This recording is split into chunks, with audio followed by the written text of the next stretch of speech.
राष्ट्रीय शिक्षा नीति इतना फ्लेक्सिबल है कि आप इसके साथ बहुत कुछ संभावनाएं हैं और ये फोकस करता है ना सिर्फ नौकरी पाने के लिए, आप उद्यमी बने, नौकरी देने वाले बने और इसको लेकर बहुत संभावनाएं हैं। करीबन 3 लाख किताबें इसमें लिखी जानी हैं। राष्ट्रीय शिक्षा नीति 2020 की सुंदरता ही यही है कि आप जी के नाम पे एक सब्जेक्ट लेंगे। आर्ट्स का बच्चा साइंस या कॉमर्स के विषय ले सकता है, साइंस का बच्चा आर्ट्स या राष्ट्रीय शिक्षा नीति पर अगर कुछ और बच्चों को जानना चाहिए, स्टूडेंट्स को जानना चाहिए जो आ रहे हैं, चाहे जो सेकंड थर्ड सेमेस्टर में जा रहे हैं। अब जो बच्चे थर्ड सेमेस्टर में आ रहे हैं ये उनके लिए डिसाइडिंग होगा। 7 सेमेस्टर में जाएंगे तो ना आपको एईसी पढ़ना है, अच्छा, ना आपको वीएससी पढ़ना है, ना आपको एससीसी पढ़ना है, डीएससी और डीएससी पढ़ना है, ना आपको जी पढ़ना है। स्पेसिफिक आपको कुछ नहीं रहे। फिर जब आप 8th सेमेस्टर आओगे 4th ईयर में, तो उसमें क्या होगा कि आप वही डीएससी, यही सब राष्ट्रीय शिक्षा नीति में समावेश हो रहा है। और ये जो 3 लाख किताबें लिखने की बात हमने की है वो इसीलिए की है कि ये सारी की चीजें हमारा इतिहास, हमारे लोग, हमारे गौरवशाली इतिहास संजो के हम परोस पाए होता है। प्लस एडमिशन को लेकर आपने भिलाई टाइम्स में बीते दिनों वीडियो देखा होगा, पर अब हम आपके सामने लेकर आए हैं राष्ट्रीय शिक्षा नीति 2020 को लेकर सारे डाउट्स क्लियर करने जो आपको जानना चाहिए as a parents, as a student. क्योंकि राष्ट्रीय शिक्षा नीति इतना फ्लेक्सिबल है कि आप इसके साथ बहुत कुछ संभावनाएं हैं और ये फोकस करता है ना सिर्फ नौकरी पाने के लिए, आप उद्यमी बने, नौकरी देने वाले बने और इसको लेकर बहुत संभावनाएं हैं। करीबन 3 लाख किताबें इसमें लिखी जानी हैं, 22 जो भाषाएं मान्यता प्राप्त है उसमें ट्रांसलेट करी जानी है। बहुत कुछ है। हमारे साथ दुर्ग संभाग उच्च शिक्षा विभाग के डॉक्टर राजेश पांडे जी जुड़े हैं इस वीडियो में। आगे आप सुनिए, बड़े विस्तार पूर्वक उन्होंने बताया है और इस वीडियो को शेयर जरूर करें। आज के मार्केट के हिसाब से अपनी पढ़ाई डिसाइड कर। बिल्कुल। एक चीज और मैं छूट गई है, वो ये है कि पहले हम बोलते थे कौन सा कोर्स कर रहे हैं, बीए कर रहे हैं कि बीएससी। एनईपी में कोर्स खत्म हो गया है। बीए, बीएससी, एमए, एमएससी ये प्रोग्राम कहलाएंगे। जिसको हम सब्जेक्ट कहते थे, फिजिक्स, केमिस्ट्री, मैथमेटिक्स, ये अब कोर्स हो जाएंगे। अच्छा, ये सब चीजें स्टूडेंट को जानना जरूरी है। कोर्स यानी विषय है ना, और प्रोग्राम यानी जो डिग्री लेंगे, जैसे बीए, बीकॉम, बीएससी जो भी हो। तो ये सारे के सारे उनको टर्मिनोलॉजी है वो मालूम होनी चाहिए, पर उसमें ऐसी कोई चीज नहीं है। 6 टर्म बताए हैं, उसके बारे में अगर आप डिटेल जानना चाहेंगे तो मैं लास्ट में और लिंक नीचे डाल दूंगा। उस वीडियो में सर ने अच्छे से समझाया था। अब क्या होगा कि फर्स्ट सेमेस्टर में बच्चों को जब एडमिशन लेंगे तो एक तो डीएससी पढ़ना पड़ेगा, डिसिप्लिन स्पेसिफिक कोर्स। डीएससी का मतलब यह है कि जैसे आप फिजिक्स, केमिस्ट्री, मैथमेटिक्स लेना चाहते हैं, बॉटनी, जूलॉजी, केमिस्ट्री लेना चाहते हैं, हिस्ट्री, पॉलिटिकल साइंस, ज्योग्राफी लेना चाहते हैं या कॉमर्स लेना चाहते हैं, ये कोर जो विषय है ये डीएससी कहलाएंगे।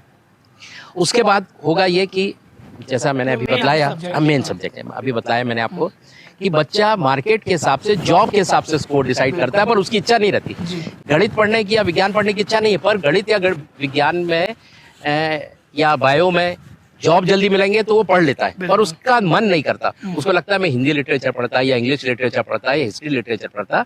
राष्ट्रीय शिक्षा नीति 2020 की सुंदरता ही यही है कि आप जी के नाम पे एक सब्जेक्ट लेंगे जिसमें आर्ट्स का बच्चा साइंस या कॉमर्स के विषय ले सकता है, साइंस का बच्चा आर्ट्स या साइंस के विषय ले सकता है, और आर्ट्स का बच्चा कॉमर्स और साइंस ले सकता है। मतलब मार्केट रिक्वायरमेंट के साथ जाके वो अपनी शौक, मतलब जो उसका फील्ड है उसको भी ले सकता है। बिल्कुल, यानी आपका जो फील्ड है, आपका जो डिसिप्लिन है, आपका जो स्ट्रीम है, आर्ट्स का साइंस कॉमर्स, साइंस का कॉमर्स आर्ट्स और कॉमर्स का साइंस और कहीं ना कहीं जो पेरेंट्स का प्रेशर रहता है बच्चों पे, उसके लिए बहुत बड़ा ये वो है कि उनको सहूलियत मिलेगी। बिल्कुल, तो उससे बच्चे को पढ़ने में रुचि आएगी। और क्योंकि ये पहला सेमेस्टर, 2 मींस ये सेकंड सेमेस्टर था, यानी फर्स्ट ईयर अब कंप्लीट है, आज से second semester end semester exam शुरू हो गए। जो देखने में आया है कि बच्चे, साइंस के बच्चों ने हिस्ट्री में बहुत रुचि ली। ठीक है, अभी तो चल ही आ रहा है। हाँ, होम साइंस में भी आर्ट्स के बच्चों ने, कॉमर्स के बच्चों ने बहुत रुचि ली है। बिल्कुल। तो इस तरह से फिर आर्ट्स के बच्चों ने कंप्यूटर रिलेटेड जो कोर्सेज है उनमें बहुत रुचि, संभावनाएं बढ़ गई हैं। यानी इसका मतलब है कि आर्ट्स का बच्चा, हम बोलते हैं कि कॉमर्स कंप्यूटर नहीं पढ़ पाता, पर जब उन्होंने अपना जी भरा तो कंप्यूटर ले लिया उनको। तो हम लोगों को दिक्कत आ गई थी कि सारे बच्चों को हम कैसे पढ़ाएंगे, तो थोड़ा डिस्ट्रीब्यूशन करना पड़ा। क्योंकि कहीं ना कहीं कुछ चीजें ऐसी हैं जो बच्चों का मन हम नहीं समझते। एक बहुत अच्छी बात है कि बच्चों के ऊपर प्रेशर खत्म हो गया है पास होने का। बिल्कुल, और साथ साथ में अपने पसंदीदा कोर्स भी पढ़ सकते हैं। बिल्कुल, उनके पास ऑप्शन भी रहेंगे। ऑप्शन रहेंगे। पहले क्या होता था कि थ्योरी में 33% लाना है, प्रैक्टिकल में 33% लाना है, अलग अलग पास होना है, नहीं होंगे तो फेल हो जाओगे। अब ऐसा नहीं है। अब 70%, 70 मार्क, मान लो 100 नंबर का एक पेपर है तो उसमें 70 थ्योरी के मार्क्स हैं और 30 प्रैक्टिकल के मार्क्स हैं। सॉरी, 30 इंटरनल असेसमेंट है। इन इंटरनल असेसमेंट में 2 इंटरनल असेसमेंट लिए जाएंगे, जिसमें एक भेजा जाएगा 20 नंबर का, हाँ। और एक असाइनमेंट जमा करना पड़ेगा। बिल्कुल, 10 और हाँ 10, यानी 20 और 10 30। ओके। और थ्योरी में भी आपको 70 नंबर के पेपर देने होंगे, जिस तरीके से आपको डीएससी वगैरह में। अब होगा ये कि इसमें ये जरूरी नहीं है कि 70 नंबर की थ्योरी में कोई मिनिमम को पासिंग मार्क्स हो। पहले ऐसा हुआ करता था कि उसमें सेपरेट पास होना है, उसमें सेपरेट पास होना है, प्रैक्टिकल में सेपरेट पास होना है, या 30 नंबर में आपको कोई क्वालिफाइंग मार्क्स ऐसा कुछ नहीं। यदि आपने इंटरनल असेसमेंट और असाइनमेंट में 30 नंबर ले लिए, बिल्कुल, तो 10 नंबर यदि आप थ्योरी में लाते हैं तो 40 नंबर में आप पास हो जाएंगे। पास प्रेशर कम पड़ेगा, बहुत बड़ा इसका प्रेशर मतलब ये कम नहीं हुआ कि 10 मार्क्स लाना है, पढ़ना है। बिल्कुल। एक एग्जाम्पल के लिए है, तो इसमें क्या होगा कि जो पेरेंट्स का प्रेशर रहता है कहीं ना कहीं कम होगा। और आजकल हम देखते हैं कि युवा लोग कई बार ऐसे कदम उठा लेते हैं, तो बिल्कुल नहीं होना चाहिए। और क्यों उठाना युवाओं को कदम? जीवन एक बार मिलता है और आपके लिए तो संभावना अब बहुत है। पास या फेल होना उनके जीवन को नहीं दर्शाता। वो देखिए, एक डिग्री या परसेंटेज आपकी दिशा तय नहीं करता है। जब ये एडिशनल डायरेक्टर बोल रहे हैं तो आप समझिए कि कितनी बड़ी बात है। आपका एक्सपीरियंस, आपका जो टैलेंट है वही आपको आगे बढ़ाएगा पढ़ाई के साथ साथ। सर, और न्यूज़ मतलब नेशनल राष्ट्रीय शिक्षा नीति को लेकर आप कुछ बताना राष्ट्रीय शिक्षा नीति के अलावा फिर मैं एक चीज और बताना चाहूंगा कि फर्स्ट सेमेस्टर के जो बच्चे हैं डीएससी लेंगे, जी लेंगे, बिल्कुल, फिर एक एईसी है। जैसे पहले फाउंडेशन कोर्स पढ़ाया जाता था, environmental studies, English language, Hindi language, उसको अब एईसी कहा है। तो फर्स्ट सेमेस्टर में DSC ability enhancement course, ability enhancement course, तो डीएससी लेगा फर्स्ट सेमेस्टर में, फिर वो जी लेगा, एक वो देगा, फिर वीएसी लेगा, वैल्यू एडेड कोर्स लेगा, और उसके बाद एईसी लेगा। अब एईसी का नियमन छत्तीसगढ़ शासन ने बना दिया है। फर्स्ट सेमेस्टर का जो बच्चा है वो मींस कॉमर्स और बीबीए के बच्चों के लिए फर्स्ट सेमेस्टर में एनवायरमेंटल स्टडीज उनको पढ़ना है एईसी में। बीएससी और बीसीए के बच्चों को इंग्लिश लैंग्वेज पढ़ना है, इंग्लिश पढ़ना है, बना दिया है, और बीए के बच्चों को हिंदी पढ़ना है। अब ये रोटेशन में चलता होगा। सेकंड सेमेस्टर में जब हम जाएंगे तो कॉमर्स वाला इंग्लिश पे आ जाएगा, और उसके नीचे वाला बीएससी वाला हिंदी पे आ जाएगा। इस रोटेशन में पढ़ेंगे, तो बहुत अच्छी बात है। तो फर्स्ट ईयर में एईसी पढ़ेगा, सेकंड ईयर में एईसी पढ़ेगा, सेकंड सेमेस्टर में एईसी पढ़ेगा, फिर थर्ड ईयर में वो एईसी पढ़ेगा। 3 हो गया उसका। हाँ, आपने क्या पढ़ लिया? इंग्लिश भी पढ़ लिया, हिंदी भी पढ़ लिया, और एनवायरमेंटल स्टडीज भी कर ली। और उसको 4th सेमेस्टर में भी एईसी पढ़ना है। 4th सेमेस्टर का एईसी है कि कम्युनिकेटिव लैंग्वेज या इंग्लिश। कम्युनिकेटिव लैंग्वेज ये है कि हमारे देश में 22 भाषाएं ऐसी है जिनको संविधान ने मान्यता दी हुई है, तो किसी भी भाषा को ले सकता है। छत्तीसगढ़ के बच्चे एईसी में छत्तीसगढ़ी लेके दे सकते हैं, उनको भरना होगा, और उसके लिए पेपर सेट होगा, उनको नंबर मिलेंगे। देखिए, अभी आपको मैं आपको बता दूं कि पिछले दिनों कुछ वर्कशॉप्स हुई इंडियन नॉलेज सिस्टम पे, भारतीय ज्ञान परंपरा पर, और एनईपी 2020 पर मुझे भी जाने का सौभाग्य मिला। वहाँ जो जानकारी मुझे मिली है कि एनईपी इस पे बहुत तेजी से किताबें लिखी जा रही हैं। पिछले साल किताबों की शॉर्टेज थी क्योंकि सब कुछ एक बुक में नहीं मिल रहा था। भारत सरकार संभवतया 50 वर्ष इस बार, फिर 1 लाख नेक्स्ट ईयर, और 1.5 लाख उसके बाद, यानी 3 लाख किताबें लिखी जा रही हैं। ये तो हो गई 3 लाख किताबें। अब मान लो मैं हिंदी में किताबें लिखता हूँ या कोई इंग्लिश में लिखता है, अब इन किताबों को 22 भाषाओं में ट्रांसलेट किया जाएगा। तो आप देखिए कि जॉब अपॉर्चुनिटीज कितनी बढ़ने वाली, रोजगार बढ़ेगा और साथ साथ ज्ञान भी बढ़ेगा बच्चों का, और बच्चे अपनी मातृभाषा में पढ़ पाएंगे। क्योंकि ये माना जाता है कि आप कहीं भी चाहे कितनी भी बड़ी रिसर्च करें, आपका जो बेसिक थॉट है आपकी मदर टंग या मातृभाषा में आता है। इसलिए मातृभाषा का जो महत्व दिया गया है राष्ट्रीय शिक्षा नीति 2020 पे। हाँ, आप एक प्रश्न पूछ रहे थे राष्ट्रीय शिक्षा नीति पर। हाँ, मैं राष्ट्रीय शिक्षा नीति पर अगर कुछ और बच्चों को जानना चाहिए, स्टूडेंट्स को जानना चाहिए जो आ रहे हैं, चाहे जो सेकंड थर्ड सेमेस्टर में जा रहे हैं। अब जो बच्चे थर्ड सेमेस्टर में आ रहे हैं, ये उनके लिए डिसाइडिंग होगा, क्योंकि थर्ड सेमेस्टर में एक नया कोर्स ऐड होने वाला है, उसको कहते हैं डीएसई, डिसिप्लिन स्पेसिफिक इलेक्टिव। ये डीएसई जो आप कोर सब्जेक्ट डीएससी में जो सब्जेक्ट लेके चल रहे हैं 3, उनमें से एक आपको डीएससी के रूप में चुनना पड़ेगा। तो आपको उसमें से एक चुनेंगे या आपको जी लेना पड़ेगा। अच्छा, अब आप जब डिसिप्लिन स्पेसिफिक इलेक्टिव, उसमें ये जैसे आपने फिजिक्स केमिस्ट्री मैथमेटिक्स लिया, तो आपको थर्ड सेमेस्टर में उसी में से या तो फिजिक्स लेना पड़ेगा या केमिस्ट्री या मैथमेटिक्स। हाँ, इसलिए लेना पड़ेगा क्योंकि इसी को लेकर आप रिसर्च तक जाएंगे फोर्थ ईयर तक। अच्छा, नहीं तो 3 साल का होता है ग्रेजुएशन। ग्रेजुएशन 3 साल का होगा। यदि आपने जी लिया इस साल, तो फिर अगले साल में अगले सेमेस्टर्स में भी आपको जी पढ़ना पड़ेगा और आप ग्रेजुएशन पे आके रुक जाओगे। अच्छा, यदि आप डीएससी लोगे तो डीएससी लेने के बाद फिर क्या होगा कि आप 3rd सेमेस्टर में डीएससी लोगे, फिर आप 4th सेमेस्टर में डीएससी लोगे और उसके बाद आप डिग्री ले सकते हो। जी लोगे तो डिग्री ले सकते हो। पर जब आप 7th सेमेस्टर में जाओगे जी, तो 7th सेमेस्टर में जाने के बाद यानी 4th ईयर में जब आप जाओगे तो आपको कोर सब्जेक्ट डीएससी के पढ़ने पड़ेंगे और डीएसई पढ़ना पड़ेगा। अच्छा, ठीक है, मतलब 1 साल आपका एडिशनल रहेगा। सबसे एडिशनल benefit रहेगा। क्या होगा? उसका बेनिफिट ये होगा कि आप उस सब्जेक्ट के जिसको आप वो मान के चल रहे हो, कैरियर बनाना चाह रहे हो जिस सब्जेक्ट में, क्योंकि पीएचडी यदि आप करते हो तो या तो फिजिक्स में करते हो या मैथमेटिक्स में या केमिस्ट्री जिसमें भी, Specific course में। तो उसमें क्या होगा कि जब आप 7th सेमेस्टर में जाएंगे तो ना आपको एईसी पढ़ना है, अच्छा, ना आपको वीएससी पढ़ना है, ना आपको एससीसी पढ़ना है, BSc पढ़ना है। डीएससी और डीएससी पढ़ना है, अच्छा, ना आपको जी पढ़ना है। ओके, स्पेसिफिक आपका कुछ नहीं रहे। फिर जब आप 8th सेमेस्टर आओगे 4th ईयर में, जी, तो उसमें क्या होगा कि आप वही डीएससी हाँ, और वही डीएससी जी, डिसिप्लिन स्पेसिफिक कोर्स और डिसिप्लिन स्पेसिफिक इलेक्टिव डीएससी और डीएससी को पढ़ेंगे। जी, अब उसके बाद आपको 8th सेमेस्टर में डीएस रिसर्च मेथोडोलॉजी पढ़ना पड़ेगी। डीएस यानी discipline specific research methodology, semester की बात कर रहे हैं, 8वें सेमेस्टर में। Last semester. और उसके साथ जी, 7th सेमेस्टर में और 8वें सेमेस्टर में आपको पढ़ना पड़ेगा research dissertation, research work dissertation पढ़ना पड़ेगा 8वें सेमेस्टर में। रिसर्च बोल सकते हैं। हाँ, उसका रीजन ये है कि जब आपने डिग्री ले ली और आप 7th सेमेस्टर में आ रहे जी। हैं डीएससी लेकर, जी, है ना, डीएससी तो लेंगे, डीएससी लेकर जब आ रहे हैं तो होगा क्या कि 7th सेमेस्टर में जब आप आएंगे उसकी कंडीशन ये है कि आपको पहले 6 सेमेस्टर यानी एक डिग्री तक यदि आपके 7.5 सीजीपीए से कम है जी, तो आपको डिग्री यानी ग्रेजुएशन डिग्री विथ ऑनर्स की डिग्री मिलेगी। ऑनर्स। हाँ, मैं वो एक मेरा सवाल आने वाला था क्योंकि कई जगह बीकॉम ऑनर्स होते हाँ। हैं तो कोर्स हमेशा बढ़ जाता हाँ, है। तो डिग्री मिलेगी 4th 7th और 8th करेंगे तो डिग्री विथ ऑनर्स मिलेगी आपको। किसमें?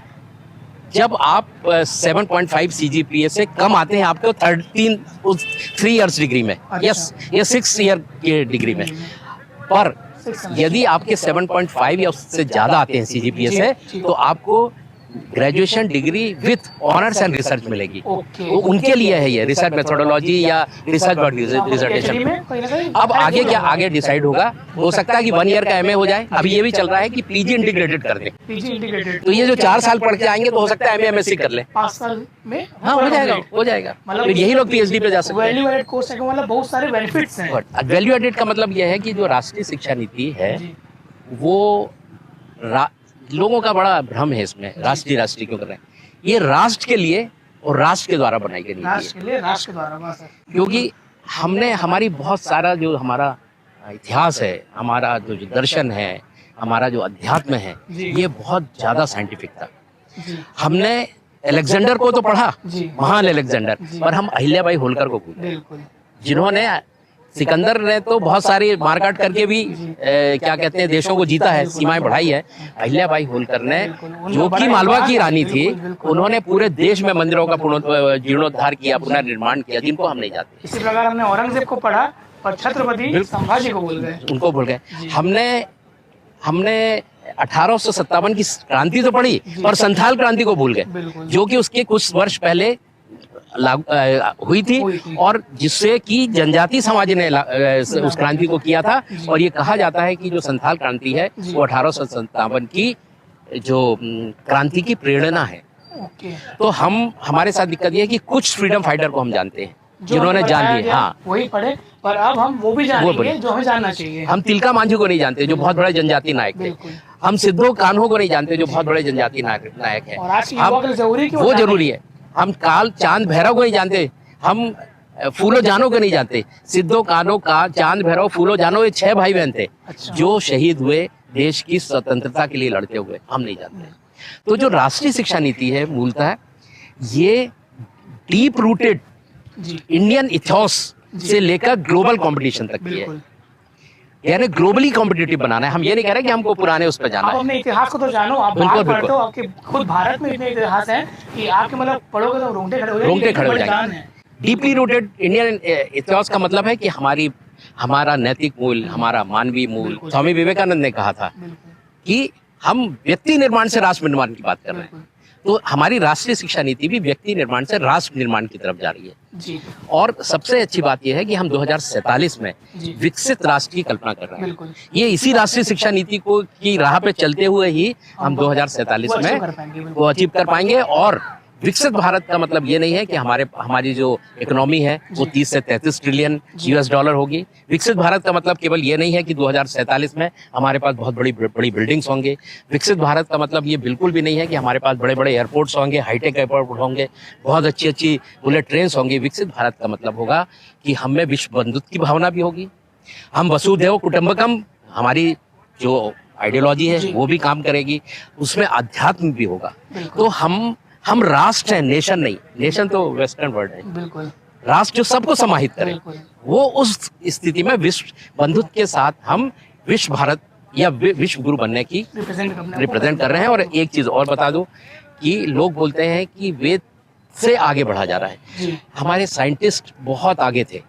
आर्यभट्ट, बिल्कुल वराहमिहिर मैथमेटिशियन, भास्कर, रामानुजन, ऐसे बहुत सारे हमारे जो मैथमेटिशियन थे, ये खगोल विज्ञानी भी थे, है ना, जिन्होंने बहुत किया साइंस के लिए। इवन मार्कोनी के बारे में कहा जाता है कि मार्कोनी ने रेडियो की खोज की, जी जबकि मार्कोनी ने खुद ये स्वीकार किया है कि मेरे पहले रेडियो वेव्स की जानकारी जगदीश चंद्र बसु को हो गई थी, जिन्होंने ये खोजा था कि वनस्पति में जीवन होता है। तो बहुत सारी चीजें ऐसी हैं जो हमारे भारतीयों ने किया, पर उनको हाँ विलुप्त है वो सारी की सारी चीजें। तो हमने बहुत काम किया है। यही सब राष्ट्रीय शिक्षा नीति में समावेश हो रहा है। और ये जो 3 लाख किताबें लिखने की बात हमने की है, वो इसीलिए की है कि ये सारी की चीजें, हमारा इतिहास, हमारे लोग, हमारे गौरवशाली इतिहास संजो के हम परोस पाए होता है। प्लस ये कहा जाता है कि हम वेदों से शुरू करेंगे, ऐसा नहीं है।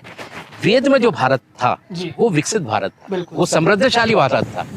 क्योंकि वेद, आज तक ये कोई नहीं बता पा रहा है कि हमारे राष्ट्र की स्थापना कब हुई। अमेरिका कब बना, इटली कब बना, ब्रिटेन कब बना, पेरिस कब, फ्रांस कब बना, जर्मनी कब बना, हम जानते हैं। हमारा भारत कब बना, क्योंकि हमारी सभ्यता तो बहुत पुरानी सभ्यता है, मोहनजोदारो से लेकर बहुत पुरानी सभ्यता है।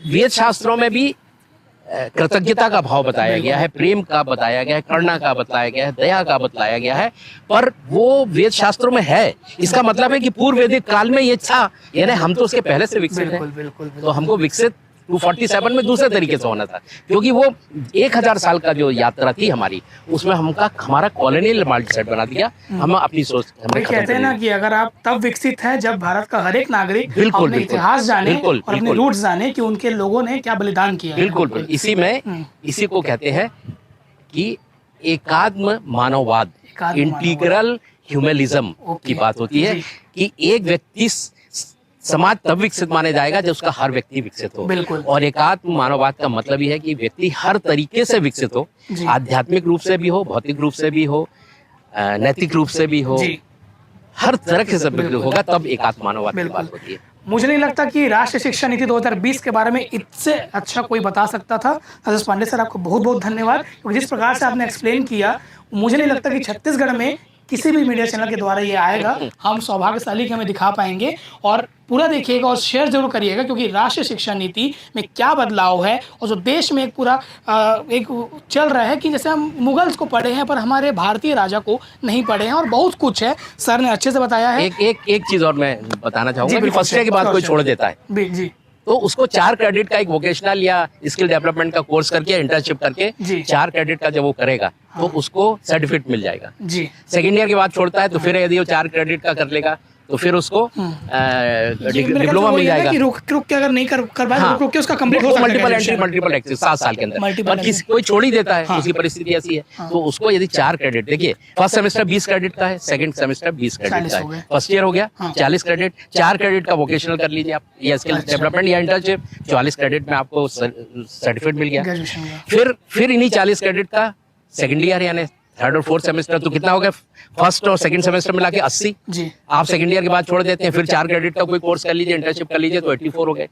नहीं करते 3rd ईयर पे आ गए। 3rd ईयर पे आने के बाद ये थर्ड ईयर जो है जब आप करते हैं तो 160 क्रेडिट होते हैं। जी 80 पहला 40 40 120 क्रेडिट 120 क्रेडिट होते हैं। 40 फर्स्ट सेकंड, हाँ 40 थर्ड फोर्थ 40 120 क्रेडिट में आप ग्रेजुएशन कर रहे हैं। हाँ जब आप फोर्थ ईयर पे जाएंगे जी तो फोर्थ ईयर का जो 7 सेमेस्टर है जी वो भी 40 क्रेडिट का होगा। अच्छा हाँ तो फिर आप क्या मतलब ग्रेजुएशन आपका हो जाएगा एक तरीके नहीं, ग्रेजुएशन तो आपका 120 क्रेडिट में हो गया। अब आप 7 सेमेस्टर में आए, हाँ। फिर आपका वो 20 क्रेडिट का रहा, बिल्कुल 8 भी 20 क्रेडिट का है, तो आपका फोर्थ ईयर कितना हो गया 40 क्रेडिट का, बिल्कुल। तो 160 क्रेडिट क्रेडिट्स हो गए। तो आप जिन्होंने क्या कहते हैं 7.5 सीजीपीए से ऊपर था, जी। तो उनको क्या करना पड़ेगा कि 4 क्रेडिट एक्स्ट्रा लेने पर रिसर्च डिग्री मिलेगी 164 अच्छा। क्रेडिट पे। अदरवाइज केवल जी लेते हैं तो उनको 160 क्रेडिट पे मिल जाएगा। बिल्कुल सही बोल इस तरीके से इनका डिस्ट्रीब्यूशन है। बिल्कुल। और स्किल जो सारे पूल हैं, जी का पूल है, जो जी क्या होना उसका पूल है, बीएससी का पूल है, एससीसी का पूल है, तो ये सारे सब्जेक्ट ऐसे हैं कि वो पूरा एक यूनिफॉर्म है। जी। उसमें आप किसी भी चीज़ को देखिए, जैसे मशरूम कल्टीवेशन है, तो मशरूम कल्टीवेशन के नाम के माध्यम से आप अपना खुद स्वयं का रोजगार बना सकते हैं। जी राष्ट्रीय शिक्षा नीति नौकरी देने वालों के लिए नहीं है, जी नौकरी लेने वालों के लिए नहीं, नौकरी देने वालों के लिए जी, तैयार कर रही है कि आप उद्यमी भी बने। उद्यम और 2047 का भारत केवल विकसित भारत नहीं है, उसके साथ हमारे प्रधानमंत्री जी ने एक शब्द और जोड़ा है, आत्मनिर्भर एवं विकसित भारत, यानी हर व्यक्ति उद्यमी है। बिल्कुल तो इसलिए उसको कहा जाता है कि आत्मनिर्भर एवं विकसित भारत की जो परिकल्पना है हमारी वो पूर्ण होगी, ऐसे मैं आशा करता हूँ। बिल्कुल। बच्चों को बहुत खुश होना जी, चाहिए जी। कि उनके ऊपर बहुत फ्लेक्सिबिलिटी है, बहुत बिना सारी कोई संभावनाएं टेंशन नहीं है, बिल्कुल। आराम से पास होंगे जी। और खूब मेहनत करें और आगे बढ़ें। मेरी शुभकामनाएं जो फर्स्ट ईयर सेमेस्टर में ले रहे हैं, जो थर्ड सेमेस्टर में जा रहे हैं। आप खुश इसलिए भी हुई है क्योंकि सर ने पूरा एक्सप्लेन किया है। आप इस वीडियो को लेकर क्या कहेंगे हमें कमेंट सेक्शन में जरूर बताइए, और कुछ डाउट है तो कमेंट में भी लिख सकते हैं, हम आप बाद में सर से पूछ के आपको बताने का प्रयास करेंगे। धन्यवाद।